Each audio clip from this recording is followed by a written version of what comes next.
Welcome to Voices from the Touchline, the podcast exploring the mind shaping modern football. My guest today is Adam Batstone, a UEFA A licensed coach and sports psychologist in training, currently leading the psychology program at Coventry City's academy. Adam brings a unique blend of coaching and psychology, helping players, parents, and coaches understand the mental side of performance and development. Our topic is training the brain, how coaches can build stronger, more resilient players through everyday training. Adam, welcome to Voices from the Touchline. Great having you. Thanks for having me, and thanks for the introduction. I ne- wasn't would never have had the confidence to introduce myself that way, so it's nice hearing it from somebody else. No, super. Well deserved. And I'm excited because we have interviewed a lot of coaches so far, and it's good to have another aspect of psychology in today's discussion. So, to get going, what sparked your journey into combining football coaching with sports psychology? Well, right from the very beginning, I had an appreciation when and I used the term very loosely when I was playing football. I was never at any great level, grassroots, recreational level, but I always had a passion for the game. Um, and I got into coaching once I got sort of 17 and 18, and I was very heavily influenced, and my focus was around the technical and tactical side of the game, just understanding or trying my best to understand, how can I set up a team to win, or what techniques can I coach players to develop them and improve them. And over sort of a longitudinal case studies, if you like, of witnessed some boys as I work in a boys' academy, watching the boys develop. Some who might have been technically or tactically excellent, physically excellent, um, but maybe didn't quite get to the um, the heights of their playing careers that they may have ordinarily have liked. Um, and not to say that they had bad careers, by the way, they still had careers. Um, but then also there were perhaps some who went under the radar a little bit, technically, tactically, physically, but then they achieved greater than perhaps what I may have anticipated myself, and maybe them themselves as well. And what I felt was over a period of time that was looking back, those boys were so often these 7 out of 10 performers, but not only on the pitch in match days, they were performing in training, they were performing in the gym, they were doing the extras such as tapping into the analysis side of things, sitting down with analysts, sitting down with coaches, going through the video clips. They didn't leave anything to chance. So that whole professionalized approach, even at a young age, that mindset was very clear, and it really sort of piqued my interest, because I was never like that. I was never like that as a young player in any sport I participated in. I played for fun, I played for enjoyment. But then it gave me a really appreciation of, actually, could I have, if I look back, if I had that sort of mindset, I'm not saying I'd have been a professional at any of the sports I played, but I think I would have been a better version than what I actually was. So yeah, that's what sort of really sparked and piqued my interest in it. Well, I mean, these are the finer details that kind of set aside players who do make it and don't make it, the application that they put in. So at Coventry City's Academy, you work with various age groups. How do you structure the psychological program across different age groups? It's very difficult, because at the moment, at present, there's myself and one intern we have with me, and she's only just come in this year. So we're sort of building a program together where predominantly I've been around the under 18s, because our under 21s often fall in between this gap where are they with the academy, are they with the first team? So myself and the first team psychologist will do little bits with the 21s, and it might be picking up little bits one to one with those players and one to one with the under 18s, because they're at something called in England we refer to that as the professional development phase, the PDP, and it's a full time job for them. So they're in during the daytime. So there's more contact hours with them. There's more opportunities to sit down and have conversations with them, and they might be just small conversations, building relationships, just getting a feel for how they're feeling, the sort of the thoughts and their experiences they're encountering.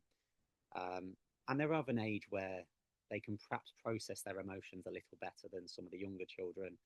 So they can tell me, oh, I'm feeling frustrated, I'm feeling angry, I'm feeling worried, there's certain doubt. and they can usually pinpoint reasons as to why that might be. With regards to our secondary school age children, so our youth development phase, so 12 to 16s, that will largely be, again, little bits of one-to-one work, but often that'll be working through the parents. So it might be a couple of parent workshops. It might be having conversations with parents pitch side. So whilst they're watching the training sessions, having conversations with the parents whilst they're watching their own sons train. Because again, if you're in and amongst the parents on a match day, they'll want the very best for their children. They'll sometimes be coaching their children from the side. As much as we try and discourage that, sometimes the just emotions get carried away a little bit. And it might be, if you've hopefully I've built good relationships with those parents. I've been at Coventry a long time now, so a lot of them I've sort of grown with. It's having conversation with those parents about, or, the impact of you having the conversation now, on the touchline. And it's ironic, this podcast is called Voices from the Touchline, so we try and discourage the parents from having that voice, but recognizing the impact of their voice from the touchline versus their voice later on in the day or the next day when it's a little bit less emotionally charged.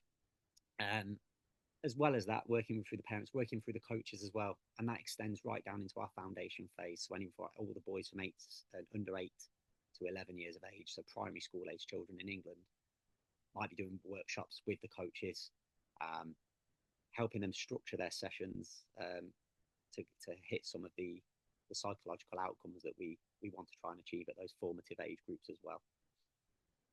So, catching on the last part, that you do help coaches with the psychological aspects, how to get those outcomes in their sessions. What are some key psychological principles that coaches can integrate into everyday training without really needing formal psychology training? I think when I reflect on myself as a coach, let's say 10 years ago, I was working with those younger age children, foundation phase. In fact, I was working with foundation phase just a couple of years ago as well. So sort of almost came full circle and started working with the 9s and 10s again. Whilst my psychology career, if you will, was sort of gaining traction, my coaching hours were reduced. So I work with some of the younger age groups, they train less. If I was giving some advice to a coach, but also to my younger self, would be is to recognise the player. Recognise the person before the player. So psychology is the study of the human mind, and by extension, the human mind consists of emotions, thoughts, behaviours, different motivations, which makes us distinct from other animals in the world, where their primary function for an animal is either hunt to survive or ensure that they're not hunted to also survive. Our needs are a little bit more complex than that, or our wants and wishes are a bit more complex than that. We have different motivations, as I alluded to. We have different behaviors which can either enhance our performance or take away from our performance. In order to give ourselves any chance of doing that remotely effectively, we have to understand the person behind the player and get that time to build a relationship, understand the background behind a particular player, family dynamics, how long they've been involved in football, because you have some boys who they have the meteoric rise. Even they play football at 9, and they're signed in an academy at 10 years old, and they've been playing football for a year, and all of a sudden the level now, bang, they come against some good opponents, and they're not used to having to deal with that, they've not dealt with failure so much. So then a coach then recognizing the journey that particular boy or girl has been on, helps them with regards to their coaching interventions, how demanding or not so demanding they might be, how supportive they might be. Equally, there might be some boys who've had their ups and their downs along the way. As we all know, it's a bit of a roller coaster, as the analogy goes. And there might be boys where they've been hardened, or they've experienced some of those challenges along the way, and you can sometimes be a little bit more demanding on them because they've experienced it in the past. And I'm kind of glossing over it in a very bit of a broad stroke. We're all very different. None of us are the same. But a real skill of a coach is to recognise that person behind the player. And I think that's rule number one, I think, for a psychologist as well as a coach. Well, I guess that's the beauty of human nature, that one size Absolutely, doesn't fit all, right? So 100%. you've mentioned person before the player quite a few times, and that's a Yes. term that's used in the coaching fraternity a lot. But a lot of coaches around the world struggle to put it into actual practice. And now on hopefully this on this episode, because you have a strong psychology background, we can maybe work on practical solutions. So how do you balance performance development with the mental well-being of young players? That's a great question, and it's something that we wrestle with regularly in our football club, as I imagine football clubs up and down our country, but also across the world will have to navigate. One of the things that jumps to mind is recognizing what success is for us, because success could be winning games. It could be irrespective of what happens, which players develop or which players don't. If winning games is a major success criteria, then you can read into it quite quickly. Have we won games? Have we not? And that's a measure of success. But also, we're in the development world of youth football. I don't subscribe to that winning doesn't matter. I think winning absolutely matters, because it does help motivation. It is a measure that you are on the right trajectory or on not the right trajectory. However, I'd argue it's not the only measure. So, for example, we will celebrate the opportunity when we've got a boy who might be in our youth team, so 17 or 18 years of age, and all of a sudden he may be called up to the first team to be part of their training group.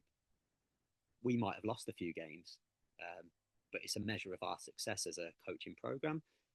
Well, first and foremost, a measure of the success of the boy in particular, him first and foremost, the measure of the environment we've created, a measure of the coaching program, a measure of the good work that's gone on, but from coaches, support staff that provide the platform to get that boy there or those boys there.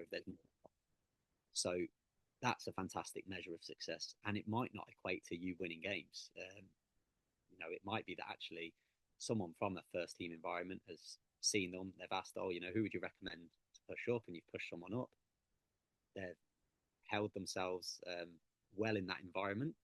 They've competed well in that environment. They've excelled in certain circumstances, and they've said, "You know what? The first team manager's gone. You know what? We'll keep him up here with us." That's a fantastic measure of success. Even if you've lost a few games along the way, and you lose one of your top players, and you continue to lose, maybe you lose a few more, but then it's an opportunity to frame up, right, who's the next one? Who's the next one we can push along? So it's yeah, I guess success is multifactorial, and ultimately it might depend on your version of success might be different to mine, and it might be different to the next person's.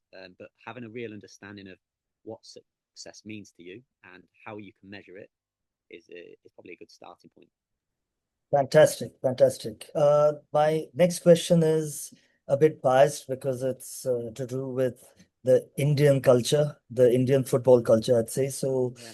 U13, U15, and U17 is when players are looked at to gauging whether they have the technical and tactical prowess to actually make it. So, what are the most common psychological challenges you see in players specifically aged 12 to 16, and how do you support them? Wow, it's a great question. I think you have to factor in 12 to 16, particularly with boys, um, where the adolescent brain is really starting to come to the fore. So, I mean, just a real surface level explanation with regards to the adolescent brain, which maybe will be beneficial for yourself and your listeners, would be for adolescents, boys particularly, and maybe so for girls, but boys especially, I know, is that the part of the brain that's responsible for processing emotion is pretty much fully developed.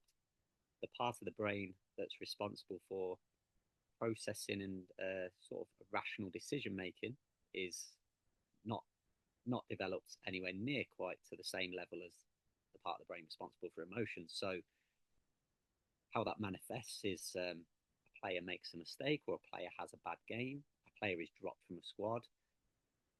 They might feel angry, they might feel huge amount of frustration, um, but not necessarily know how to channel it um, productively, either in the moment or for the next week or two after. So instant response might be, "Oh, coach doesn't rate me.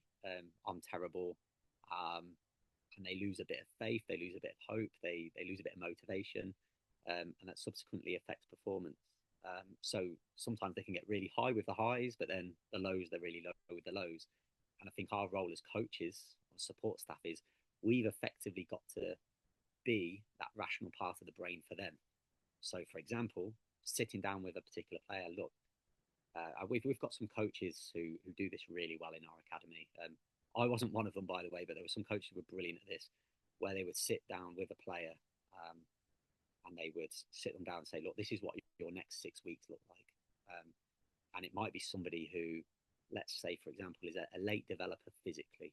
So they're 13 years old, but they might have the body of an 11-year-old. So we're going, right, we're playing a top academy. So you're going to play with the under 12s this week. And this is the reason why. But you're going to play with the 12s, but you're going to play in maybe a slightly different position. We'll try something different. We'll test you in that way. But then we've got certain games where we go, actually, you're going to play in your own age group this week. And it might be actually, might not necessarily always be because it's a lesser opposition, but it may also be that reason. But it might be actually we've got more physical boys in that midfield who might be able to help you out. So it's less of a physical challenge for you. And we expect you'll get on the ball quite a bit and showcase your technical skill. But what by doing that, you're going through a process. So you're explaining to that particular boy that there's a process, there's a rationale, there's a reason as to why we're doing it. It's not coming as a shock to the system when they find out on the Friday night that they're going to be playing in the age group, the younger age group, and all of a sudden they've got to process that very quickly before a game on a Sunday morning. If it's done with like a 6-week block in mind and explanation as to why we're not doing things, they might not like it, they might not even agree to it, but I think it's say softens the blow. I think it provides a little bit of rationale and reasoning as to why there's a purpose as to why it's being done. So that's an example of a coach sort of being that prefrontal cortex, it's called, with regards to the brain, that the rational part of the brain that helps to process decisions. Well, this is why I'm so glad to have you on as a guest, because some of the insights you're giving, I think, as we progress, I'm sure a lot of it could actually be copy pasted into coaches doing what they do right now. So, moving into that, can you share an example of a training session where psychology was embedded seamlessly into the football drills or into the components of the training? Oh, yeah, that's good. Again, another good question. I think again on a surface level, can you incorporate some level of competition into every activity? So a typical session, let's say a typical foundation phase leading into a early youth development phase, so anyone from 8 to maybe 12 years old. Typically in England, it might be a ball mastery start, so some technical skills, right? I call them soul touches. You know, you touch the sole of your foot touching the top of the ball, right, left foot, right, left, right, left, right, left. Who first person to do 50, ball above your head? Competition already. Now the trade-off to that is you might lose a bit of quality maybe, but already you're getting energy, you're getting intensity, you're getting some competition, you're framing up what the session looks like already. So the coach isn't having to drive it a little bit later in the session if it's a bit of a slow start. So again, another coach, I've got a coach in mind, again, does it brilliantly. He'll almost organise the group into 2 teams straight from the start. So there's a bibs team and a non-bibs team. So oranges versus, and our training kit is sort of a blue colour. So oranges versus blues. The boys are separated into their teams right from the very start. Right, who's the first team to finish this ball mastery activity? First team to get the ball above their head. Right, 1-0. And the score is kept throughout the session.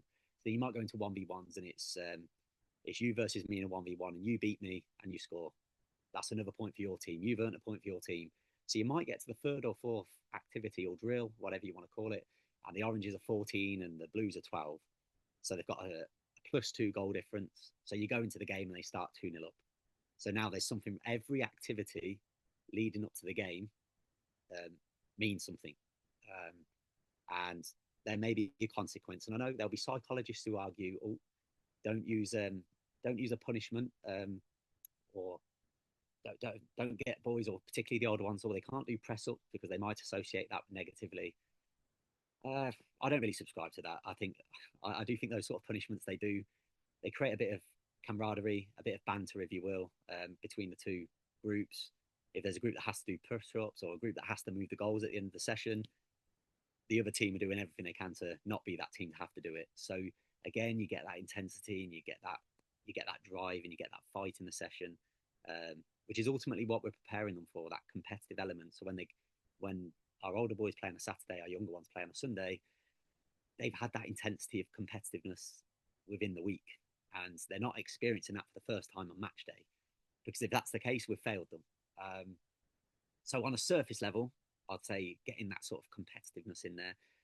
A slightly deeper level, I'd say again, we're fortunate at Coventry. We'll have a lead coach and we'll have a support coach. And I might be around as a psychologist in and around the sessions. So you've got three people, three support staff right there and then. You might have a strength and conditioning coach, you might have a physio. So you're up to 5 staff who you can go around and who can you connect with. So there might be certain boys I connect with better than others. One coach connects with certain boys better than others. Well, actually, can you be that person who can give the arm around the shoulder when that player might need it? But then also, actually, you've built up that trust where they say, you know what, I don't think you are working hard enough, or I didn't like the fact that your team was losing and you looked disinterested. You're throwing your arms around. You weren't showing for the ball as a centre forward, and your centre backs needed you. It's again giving that little bit of information, but recognising who you can give that to, who you've built up that rapport with, and we come back to that rapport and come back to that trust and knowing the person before the player. This is why it's important. I really like the example of having scores right from the start of the session. Definitely Yeah. something worth trying. So, you spoke about support staff, and also, I mean, needless to say, parents are a very, very big aspect, uh, focal point in the development of a child. So, how do you approach educating parents and support staff about the psychological aspects of development? I mean, it's a great question again because I, in short, it's workshops. Workshops you can do with parents. Again, I don't do enough of them to be honest, and I should do more. So as I'm speaking, I'm recognizing I need to do more with our parents. Um, but don't underestimate the importance and the profound impact 30-second to 1 minute conversations with parents, one to one. Again, where we are, there'll be some academies where the parents just drop the kids off and um, they go and play, and the parents wait in the car park and pick them up, or some of the big academies might have a cafe area where the parents can wait. We're less privileged in that sense, but this is what I think can help us in many ways. That we're on a public site, so there's a leisure centre, so parents will drop their children off, but they'll walk along the path and they can watch training sessions, whether they're inside the dome or whether they're out on the outdoor pitches, and they can stand on the public footpath and watch those sessions in flow. So parents will be present and they'll see everything, but the parents will want to watch. So it might be times I'm stood by watching training sessions and I actually stand near a cluster of parents and just have conversations. And that conversations can last for 2 minutes. It can last for the entirety of the session. But within those sessions, you can be, if a parent is, and parents will often go, oh, you know what, their son's made a mistake. Oh, he should have scored that. Or you know, oh, he's got to see that pass forward, that forward pass earlier, or he should have saved it. You know, you get it from all parents, right? Um, and in those instances, I think it's a good opportunity, and I think you know, to give myself a little bit of credit, I feel like I do this well, where I say, well, do you know what? It's great movement to get himself in that position. Um, if if a striker's not getting those chances, then it's the problem. If he's not scoring them, but he's getting the chances, we can work with that. The centre half who goes to recover and scores an own goal because the cross has come in, and we've seen it, and you see in the Premier League almost every week. Player smashes the ball across low across the box. Centre half running towards his goal, can't sort his feet out quick enough, hits him and goes in. Okay, might be a little bit of a technical problem. Could he arrived in that position earlier? But hey, he was in the position to defend it. It's just there's little bits we can work on, but the fundamentals and the basics are there. And sometimes it's those, whether it's light bulb moments for parents. I don't want to discredit them too much because I think we all watch football and they've all got a strong understanding of the game. but it kind of allays to them, or allays their fears a little bit, that actually, do you know what, your sons are on the right track. It's not catastrophic if they miss easy chances, because we see that in the Premier League. It's Yeah. not catastrophic if your son scores an own goal, because again, we see that in the Premier League. And if it's all right for multi-million-pound Premier Leagues to do it, then it's all right for your 13-year-old boy to be doing it, and it normalizes it. Normalizes the mistakes as part of the learning process. So that's quite an organic way of educating parents, but I think has quite a profound impact. Yeah. Well, a key takeaway again here, that show them the positive side to it. Just show them the glass full, half full approach here, for sure. So, yeah. Now, so you've coached in diverse environments like Nigeria and Norway. So, first, if you could tell us what your experience was like in both the nations, and then if the cultural differences impact the psychological support or coaching methods you used. I think the standard of player, first and foremost, across both of those countries, of what I was working with, was different. So Norway was a very grassroots, recreational community week, so sort of like a summer camp feel, um, and it was boys and girls turning up to play football for fun. Whereas Nigeria, it was a real privilege actually, because and both were privileges in their own way, but Nigeria was a real privilege because it's someone I've got to know as closely, but also perhaps as a friend as well. He, former footballer, has his own academy in Nigeria. I've been fortunate to coach his oldest son. His youngest son is in our academy actually. I've not coached him, but seen him around. Anyway, I've created a bit of a bond with him, and he invited me over to his academy, and this was in 2017 now, so approaching 10 years. But there was perhaps a bit more of a seriousness to that, where it was actually, there's boys in this academy who have got a real opportunity to play play professionally in Nigeria, and maybe then from there be selected or scouted to go and play in teams in Europe. So a typical pathway for boys in Nigeria, Ghana, those sort of countries in Africa, is be recruited, play in a Scandinavian country, for instance. We see it, players playing in Norway, and then they might then get another move on the back of that to Italy, Spain, England. And that has been a pathway for some of those boys from this academy. So it's there's a different sort of level and a different sort of, going back to that, what success looks like. Success for this was, can we elevate the careers of these boys and get them started on their journey? So the coaching was very thorough, the standards and demand was very high. What I really noticed was spirituality played a real big part in their overall culture, which I thought was really fascinating. So there was a mix of Muslim and Christian boys within this group. They all prayed, or let's say, no, they didn't pray together as such, but they referenced like performing for a higher power, like and reasons for why they played. They said sort of like grace before they were on the training pitch. They prayed before on the training pitch, prayed after, and they created a real togetherness and a real acceptance of one another as well as two different religious cultures within this same dynamic. And that was really, really, really fascinating at how it played such a big part in bringing these boys together, which we don't really experience in England so much, or at least not in our academy. There are lots of different cultures in England and different religions, but it's never really explored. We don't really talk about it, whereas in Nigeria it was very open and very accepting of one another. So that I found very, very interesting. The heat was a different level of heat for me personally, and it was tough for the boys when they trained as well. But again, it was just this no excuse culture. In England, we're so privileged to have some pristine football pitches, so many pieces of equipment. I mean, I've referenced myself as a support staff, as a psychologist. We've got analysis suites in our academies where they can sit down and go through games. At the time when I was there, they didn't have any of this. I think they were trying to encourage it, but no complaints. The pitch was bobbly. There was little bits of grass on it, again, they still got the ball down and played. No, none of this. Oh, it's not a pitch that's conducive to this way of playing. Absolutely no excuses. They just got on with it, and I took that away. I thought, you know what, we're so privileged in our country to have all of this going on for us, and yet we moan so much. Whereas in Nigeria, they didn't have at this precise moment in time. The academy didn't have the infrastructure that we had, or that we had experienced. But the boys were so humble and they worked hard. No excuse culture. That was excellent. For sure, and I've also heard that in a lot of African countries, this is their way out to a better life, and I mean, it's either this or nothing.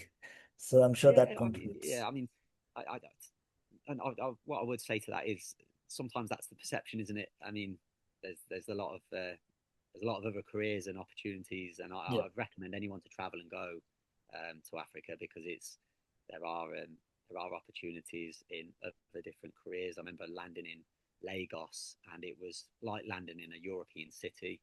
Um, it was no different. So the infrastructure they have there, there are perhaps elements that, like in any country, but um, the social, cultural, socio-economic um, background isn't necessarily as completely poor as what we're all made to think. Actually, there are some affluent areas and some you know areas that aren't too dissimilar to what you and I might be used to in our hometowns as well.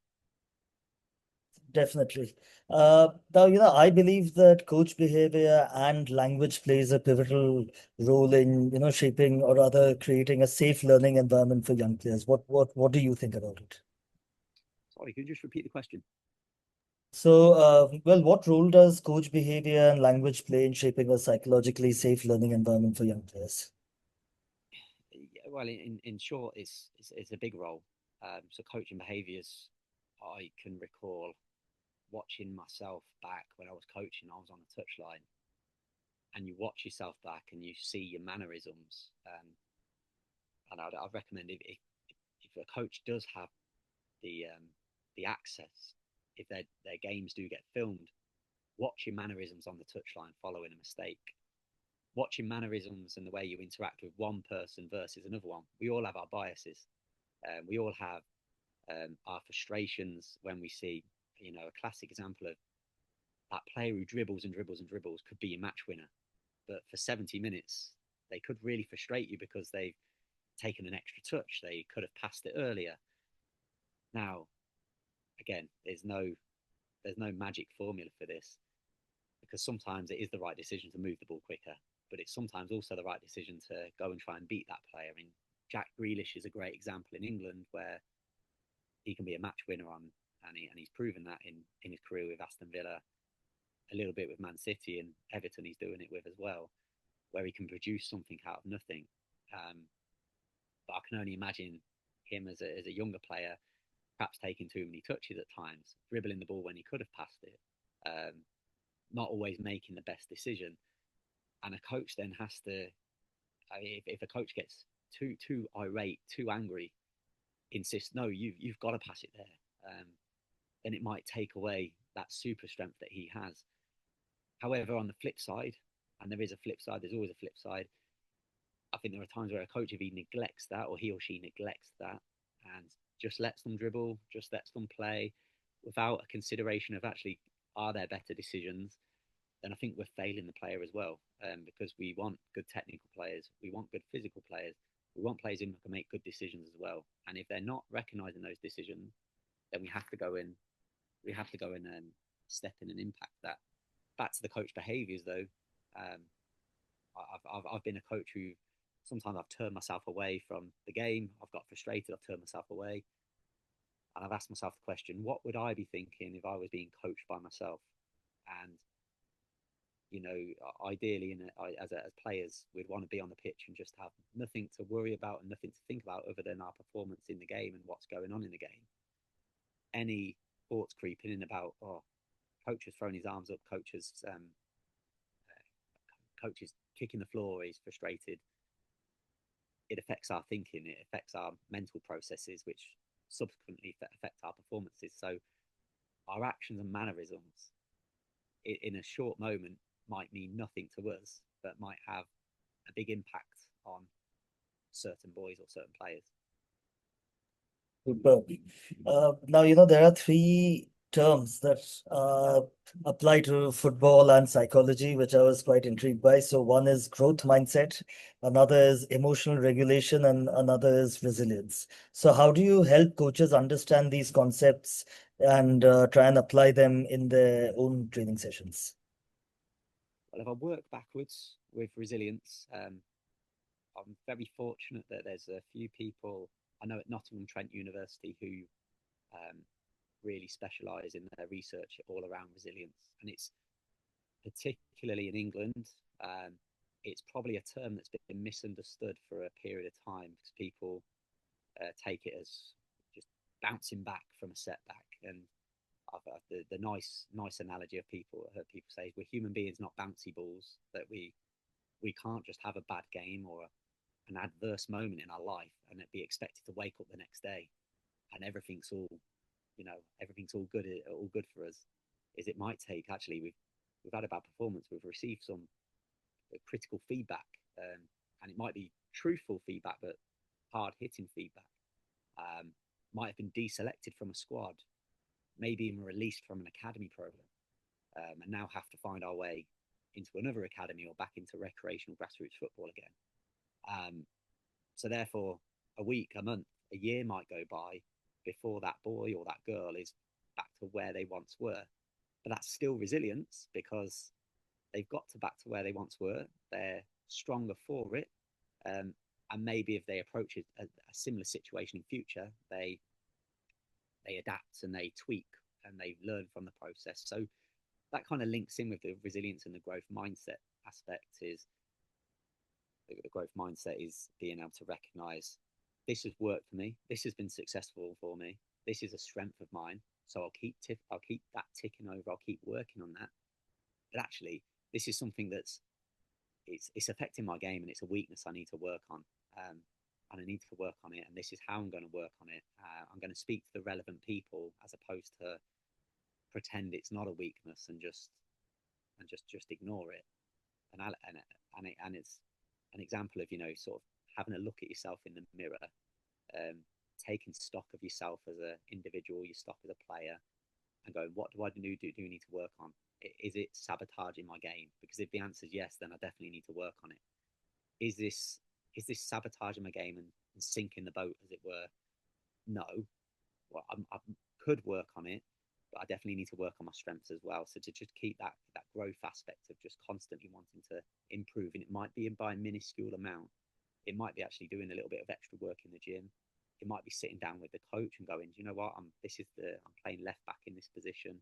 I've been playing left back. What are the tactical roles for me? Just so I've got role clarity. Getting those little 1% gains in your performance along the way. What was the other one? Resilience and growth mindset. There was a third one. Apologies, you're on mute. Resilience, emotional regulation, and growth mindset. Emotional regulation, again, that will come down to sometimes we as the coaches have to be the emotional regulator for those players for the reasons I mentioned earlier about that adolescent brain. Yeah. So again, rationalizing that mistake you made, it's not a disaster. There was lots of things you did well. Some players, as they get older, and particularly on the pitch side, you don't have the time. You're in the middle of a game. You can't be that emotional regulator there. So it's the work in the aftermath. It's the work post game. So you might lose the game as a coach, and you might be really, really frustrated. You might be angry, and you might have to go, do you know what? We'll pick this up tomorrow morning. Let's have a sit down. Let's have a drink, and let's talk it through. So that's a way of regulating the emotions, albeit it's not in the moment, it's after the event, but it's being able to be that emotional regulator there as well, being able to offer that perspective. So you mentioned briefly about players being released from an academy program. Now that's huge. Since you are into psychology, it's needless to say, it's shattering for the child and for the parents as well. So how would you, let's say, a hypothetical situation, a player gets released, a player in your at your club gets released. How would you support them towards, recovering from from that feeling or that emotion? Well, look, there's been examples where, on reflection, there's always things you could do better. Um, so I can think of, and it still feels raw for me. I remember there was one particular boy, and again, the nature of academy football is sometimes very, very ruthless. Um, and there was a boy who was of a good academy level. Um, there was another boy who, similar-ish position, who was, we probably foresaw him having a better opportunity to progress. So the boy was told that he wouldn't be retained into the next season, and he had a good season. And my reflections, because we wrote weekly reflections on their training week performances and game week performances, my reflections didn't, I know this is didn't tee up this potential release for this boy and his parent. So when the news was delivered, and I was on the fence with regards to whether this boy should or shouldn't have been retained. I didn't feel, if you were asking me, did he have a chance of being a professional footballer, it was very unlikely, but the percentages are unlikely anyway. But I didn't feel as though he deserved to have been released at this moment in time. So I had to deliver this news, and I found it very difficult to deliver because it hadn't been teed up effectively by me. And so the parent, understandably, was it hit him very raw, and he was angry, upset. Likewise, the boy. So the parent then had to deliver this news to his boy. Um, so again, another pressure on the parent to if I take on that and I'll be the one to deliver it. That's so difficult. And I made sure that we said, look, give it. I can't remember how many. It might have been a couple of days. And I said, look, but he's more than welcome to continue training. He's more than welcome to. I'll happily sit down and explain the reasoning behind the academy's decision um, to your boy, and that's what I did. There are times where you do that, and then the parent, you always offer them, or we always offer them the chance to continue training until the end of the season. So we'll have these decisions typically in the first week of May, and there's about 3 weeks left of the season, so they're entitled to train for that remaining 3 weeks. Some parents and the children go, no, we don't want to come back. And you have to respect that. Every academy now in England, mandatory, they have someone involved in the player care department, and often their role will be to be an impartial person who gets in touch with them. So they've not been part of the release process. They've not sat opposite the parents and players. So there isn't that harsh connection when they speak to that person, because they're effectively neutral. They represent the football club who've delivered the bad news, of course, but they themselves are neutral. They haven't delivered the news, and they will follow up after a week or so, or a week typically. How is your boy? How are things? Is there anything more you need from us? We'll put together a player CV, get together their clips, and circulate that across local clubs to try and, as part of an exit strategy. And that's not a Coventry City thing, that's nationwide across football clubs in the country. I think there's been some tragic events that you may have heard of in academy football in England, where some boys have taken their own lives. So that's made people wake up a little bit more. So people are a lot more wary of that. And in trying to provide that support and exit strategies, where unfortunately there's a lot of boys who identify, and a strong part of their identity is as a footballer, which is great if your football's going well, but it's not so great if your football isn't going well, or you're then told a big part of your identity is I'm a footballer for Coventry City, I'm a footballer for Aston Villa, footballer for Manchester City, and all of a sudden one day you're no longer a football player for that club. That's a huge part of your identity that's just gone overnight. So recognizing there's other parts of the identity. So I'm Adam. I'm a dad. I'm a partner. I'm a football coach. I'm a psychologist. Um, so if I fail or don't perform in one of those areas, it doesn't define me as a person. The failure doesn't define me. And that's an education piece that we try and do with the boys. Is actually, your education is important, because you might not be a footballer forever.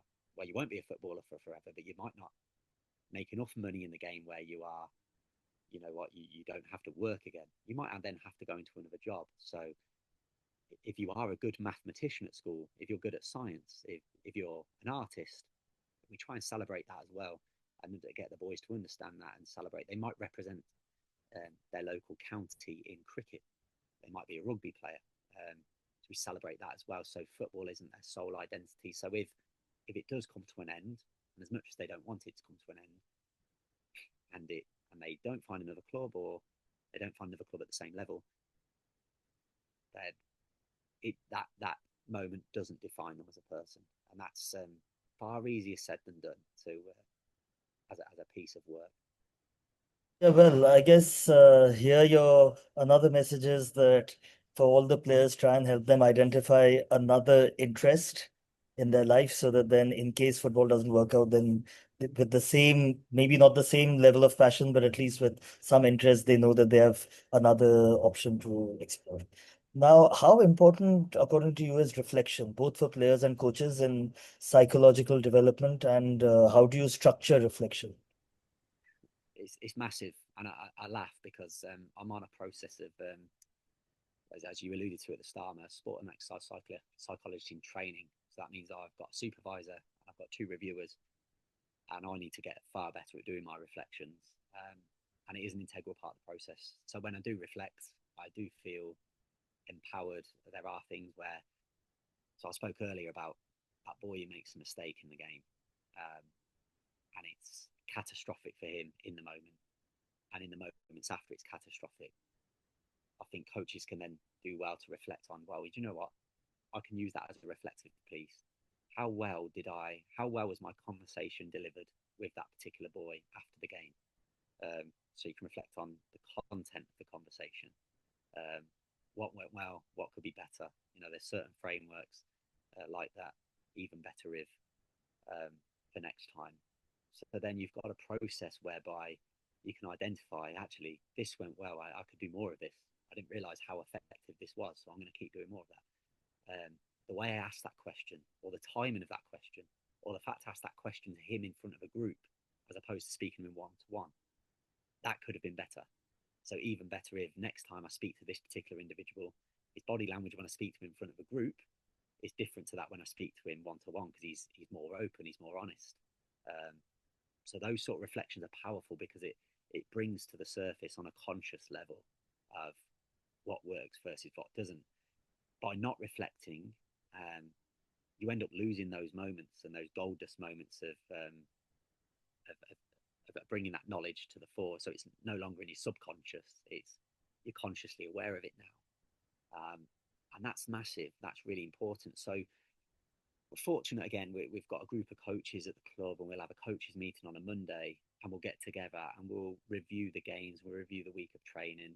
We'll talk about particular case studies within our week, and we'll have a multidisciplinary team meeting as well. So that's not just the coaches; that's all staff in that as well. And we'll talk about interactions we've had with players. And I might reflect on, do you know what, the way that coach spoke to that boy, I thought was excellent, because it really links in with the way he likes to be spoken to. And equally, do you know what, the way he demanded on in the game, he might not like it, but it gets a little gear out of him, and he'll admit that himself. It gets him going another gear. That's a reflective process. So it doesn't have to be writing things down necessarily. It doesn't have to be journaling. It can be a conversation a bit like we're having now. Because when you're asking me questions and they're open-ended questions, it's getting me to think on a cognitive level about how or a metacognitive level even, it's thinking about what I'm thinking. So it helps bring those thoughts to the surface. And as I speak, I'm thinking, oh, you know what, that works well, that doesn't work quite so well. So this process is a brilliant reflective process. So I'd encourage coaches to connect with one another, have conversations with one another, and by extension, develop a trust. And if we work together and I watched a session or you watch me in practice, and you develop a trust and rapport over time, you might get to a point where you think, actually, you know what? I didn't like the way you did that. Did you see the way that boy reacted? But I know that when I receive that feedback, it's not personal because we've built that trust and rapport over time. And I think that's powerful when you've got that sort of relationship with a colleague where you can give each other real, authentic feedback, knowing full well it's not personal. That's really powerful. So I think from all your responses so far, it's evident that psychology plays such a profound part in youth development. I'm sure if you would have spoken about men's football, women's football, you'd have your insights there as well. But for any academies, any private coaching companies, any private academies, what advice would you give to them if if they want to start integrating psychology but don't have a dedicated psychologist on their staff? Psychology is everywhere. What I mean by that is psychology being everywhere. It's when you've pulled up in your car and you're having a conversation with a parent and they've arrived 10 minutes early to training and you're setting up that quick 30 seconds, that quick check-in. How are you doing? How's your day been? Um, on a real surface level, it's great. Um, you know, it might be the first training session after the game from the weekend. How do you think the game went? What were three things you did really well? What's one thing you're going to work on in today's session? You're already getting them into that reflective process of what's happened, and it's a 30-second conversation. So it can be something as short but so impactful. So it doesn't have to be putting this fantastic PowerPoint presentation together and hiring out a room with a screen and getting everyone sat down. Because that's not what psychology is. It's a part of it, but it's not the entirety of psychology. Psychology, I mentioned at the start, is the study of the human mind. It's emotions, it's behaviors, it's thoughts, it's motivations, it's all of those things. And having that human connection, those conversations, asking open-ended questions, allowing people to elaborate. Oh, that's interesting. Tell me more about that. Oh, I didn't see it from that perspective. Offering those additional insights to give them the opportunity, a platform to elaborate a little bit more. That gives you it gives you a window into that person's mind, gives you a window into the way that person thinks and feels, the way that person has reflected on an event. Because we could watch the same game of football, but see it differently. It doesn't make you right and me wrong, or me right and you wrong. It's just an opinion formed on our past experiences that's helped us shape the way we see some things. But by me asking you questions, you asking me questions, we both get a mutual understanding of one another and how we can best support and encourage and challenge one another. So that would be it. And it's all in the form of conversation. Those open-ended questions. If you haven't quite understood it, that's no problem. You ask again. Oh, can you tell me what you mean about that? Yeah, please tell me more. I'd love to know more about this. Oh, you thought you played badly. I don't, you thought you played badly. For what reasons was that? I thought you played well. What was it you did so well? And it's just on that surface level, those connections, those meaningful conversations, which might to that boy seem like it's just a conversation. And if that boy or girl comes away thinking I've had a great conversation with the coach, and the coach can leave and goes, do you know what? I've got a real insight into the way that person thinks and feels. It's the best of both, because it's not an interrogation process. What it is almost a getting to know you process as both the person, but also getting to know that player as well, and what's happened in the past week of training and games that's made them think and feel the way that they've been. Or do you know what? I've noticed you. I've noticed you. I noticed you're a lot happier today. Or what's been going on this week that's made you so happy. Or you don't seem your usual self. Those kind of things.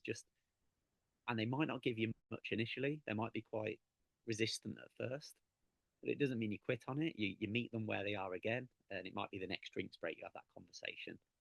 But it's the conversation and communication is a skill, and just like coaching, building out from the back, coaching a crossing and finishing session, they're great skills, great technical and tactical skills of the coaching craft. But that conversation, that ability to listen, that ability to ask open-ended questions, to gain more insight, that is a fantastic skill that coaches can have in their toolbox, and absolutely encourage them to develop that. Superb, Adam. You're obviously quite a proficient thinker of the game of football, of coaching, of psychology. So, if You're too I mean, kind. for someone to maybe match your wavelength, if you could have coffee and a chat with any footballer or manager, past or present, who would it Oh be and wow. why? Well, that's a great question. I'll be honest. Um, a manager that fascinates me, and he gets. I mean, whether he ever ends up watching this podcast, um, Neil Warnock. Now, I don't know if you remember him. Sheffield United in the Premier League era. Most promotions out of all managers. So, as a fan of Coventry City, I used to watch our teams play against him, and I hated him because his team would be playing poorly, and they're 1-0 down at half time, and he'll march onto the pitch, have a go at the referee, and I'm thinking the referee's going to start giving decisions their way now. And now, whether that happened or not, but every time a decision went against us, I thought that's because Neil Warnock got in the referee's head. Then there was the documentary, and I don't know if you've seen it. It was quite a few years old now. You type in YouTube Neil Warnock documentary, and it shows him the way he has conversations with players, creates this bond, and I think the players love playing for him. And we're fortunate actually at Coventry. We've got a player who's an ex-professional who used to play for Coventry, but also Sheffield United. And I've asked him, I said, what was it like playing under Neil Warnock? And he said it was brilliant. And he showed me recently, um, a text message he had from Neil Warnock, and it just goes to show that years down the line, he's still got a real love and a connection with his players. So yeah, I'd love to have a sit down conversation with Neil Warnock. So if he does somehow ever end up listening to this podcast, and he does, come and find me because I'd love to have a chat. Definitely, definitely. Adam, this was amazing. This was really tremendous. I mean, I can't say things good. I can't say enough about how much I've enjoyed this podcast. It's definitely going to be insightful, and you've been kind enough to spare an hour of your time. I'm sure this is going to add supreme value to the coaching fraternity.